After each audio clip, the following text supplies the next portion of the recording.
ভীষণভাবে খুশি হয়েছে।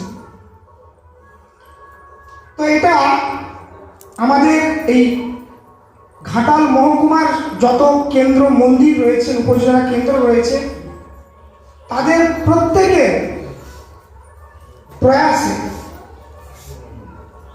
আচার্যদেবের আশীর্বাদকে মাথায় করে নিয়ে তারা সেটা করতে পেরেছে। এখন আবার এই যে প্রতিটা কেন্দ্র মন্দিরে দাদা বললেন, সেই আচার্যদেবের আশীর্বাদে প্রতিটি মন্দিরে আজকে সৎসঙ্গ উদযাপিত হচ্ছে স্থানীয় গুরু ভাইদের। তাহলে তিনি একাধারে যেমন সম্মিলিত করলেন, আবার যেখানে যেখানে কেন্দ্র মন্দির সেখান থেকে তো সবাই সেই উৎসবে সামিল হতে পারেনি, তাই সেখানে কিছু মানুষ সেই উৎসবে যোগদান করতে পারেনি। তারা যাতে বঞ্চিত না হয়, সেই এলাকার সমস্ত মানুষ যাতে ঠাকুরমুখী হয়ে চলতে পারে, তার প্রয়াস তিনি আবার এই আশীর্বাদ করলেন।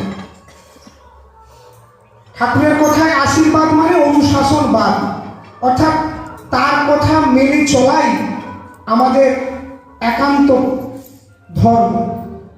তবেই আমরা ইষ্টমুখী চলনায় চলতে পারব। সেই জন্য সেই লক্ষ্যে আজকের এই আয়োজনে বিভিন্ন জায়গায় সৎসঙ্গ উদযাপন হচ্ছে। গতকাল ঘাটাল মন্দিরে একটি বিশেষ দিন ছিল, 28শে ফেব্রুয়ারি বর্দার পরম পূজ্যপাদ শ্রী শ্রী বর্দার শুভাগমন দিবস ছিল।